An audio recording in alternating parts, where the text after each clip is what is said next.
Hey, I'm Lila Palmer, librettist at large, and today I'm going to talk to you about something that I'm getting a lot of emails and DMs about from singers: commissioning. Now, commissioning used to be something that only stars, big organizations, and wealthy people did. But as agency and entrepreneurship amongst singers and musicians has grown, they have started commissioning for themselves at every level, from simple songs to whole operas. Today, I'm going to respond to the 3 questions that singers most frequently ask me when they are starting to commission for the first time. So, number 1, singers say, I want to commission, but I have no idea where to start. This is the number 1 question I get.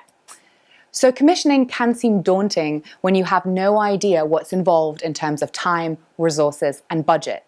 And the commissioning guides that are available are often kind of vague about what the price point is because it varies so much.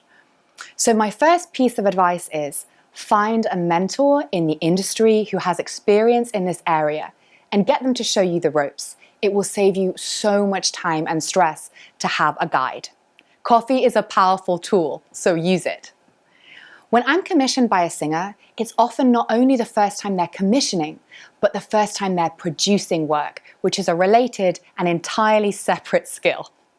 If you decide you want to project manage the delivery of the commission yourself, be prepared to develop a complete set of producer skills, from talking to lawyers about contracting to booking venues and rehearsal space for singers up to 24 months in advance.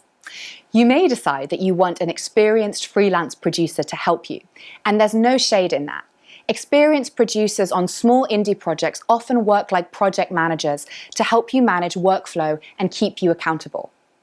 Depending on how much you use them, costs will vary, but someone with experience of delivering best practice small projects can save you a lot of time, and the next time you do it, you probably won't need to use them. Now, there are a number of guidelines on how to commission online. For my money, the best one is by New Music USA, and it's called Meet the Composer: Commissioning Music, a Basic Guide, and you can find it in the comments below.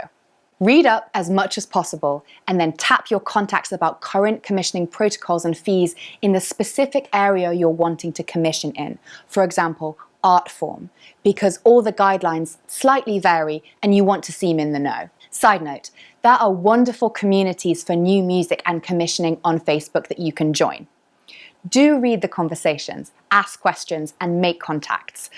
Also, bear in mind that it's a public space in which it's smart to appear professional and well-informed when you contribute to the conversation, even if you're in your pajamas. The second question singers often ask me is, I don't have any money. Can I still commission?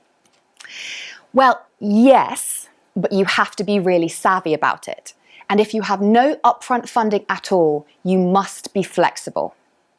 If you don't have ready cash for a commission, please don't start by approaching a very famous composer lyricist team that you have no connection with. Commissioning opera houses, symphonies, and concert halls think really carefully about their spaces and their existing programming when they're commissioning new work, and you need to do the same. Think hard about your context. For example, not just necessarily your dream vocal work that will show you off and make you a star, which would be great, but where you might perform it, historic anniversaries that are coming up, where and with whom you have professional relationships. Is there a charity that you already have a relationship with, or a 501c3 that you really like? Thinking about these relationships in advance will mean that you're more likely to get funding, an appropriate producing partner, and your work will have legs beyond your performance of it. So the third question I get asked is, how can I find the right composer? And this is really like asking, how can I find the right boyfriend or girlfriend?